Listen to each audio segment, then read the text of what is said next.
So now we have been over the basics, how to create a 2D endless runner game. Today we're gonna work with the score system and coin collision between the player and our coin prefab. So let's get started. First, we need to import our coin sprite. There is a whole optimization techniques we're gonna see in another chapter or another tutorial how to optimize the work with the 2D sprites. But now let's keep it simple. We're gonna drag our coin to the scene, sorting layer default, for example, let's make it 2. Let's change the size, and now let's create an animation.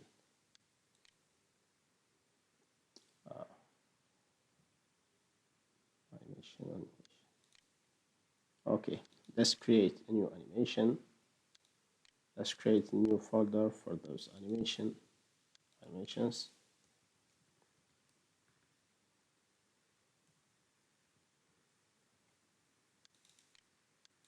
Coin animation. Okay, let's keep it simple. Scale 0.3, for example, as a default value.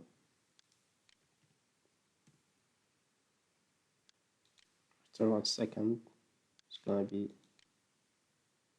the same 0.3. So here, let's make it 0.2.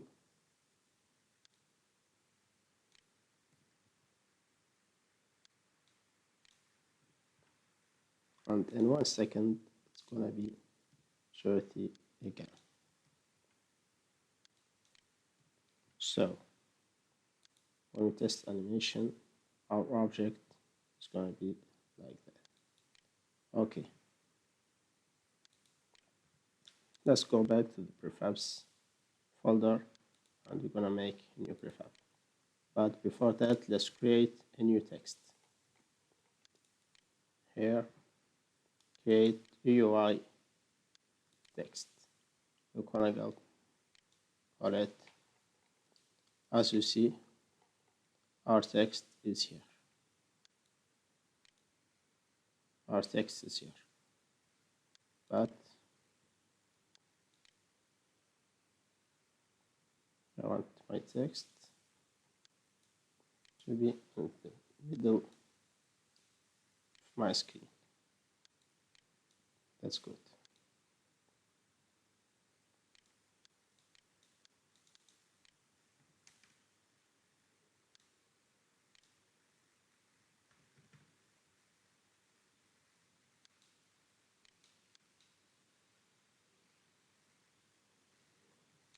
Okay, let's call it score.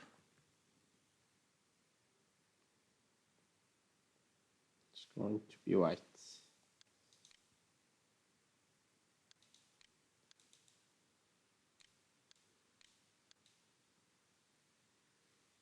Okay, that's good.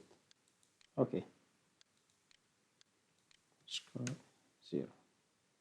Now if we play our game, all is good. Now let's go back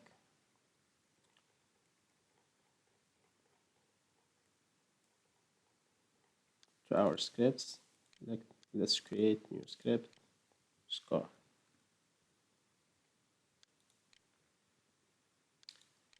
Let's add new tag to our player, be player coin.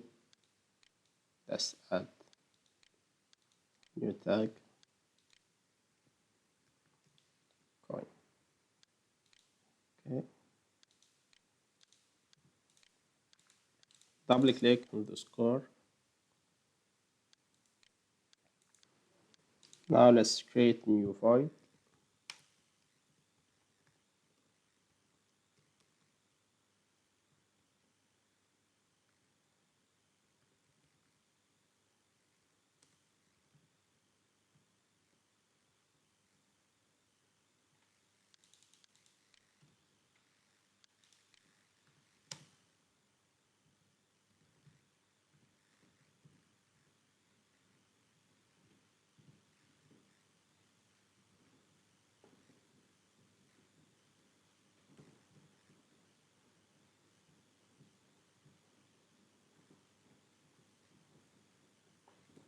let's print something.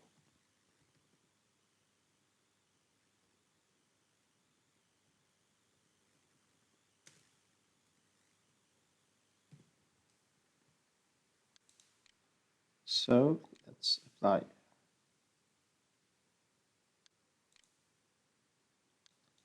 Let's rename it to coin. Now let's add new circle collider.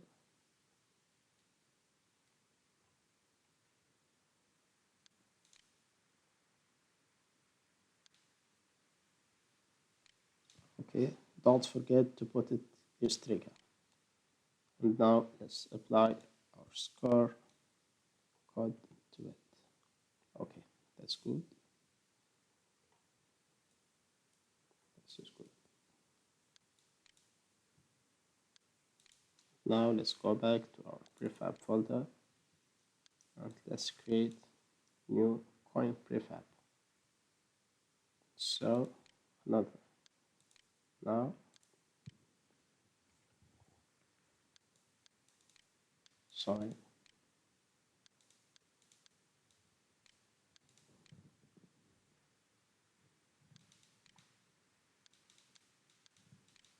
If there is a collision between our player and our coin, a message will be printed on the console. So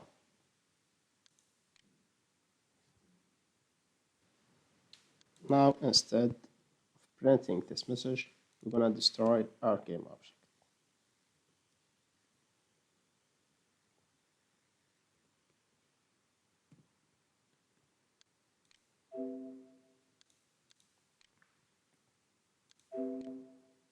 Sorry, so what's going on?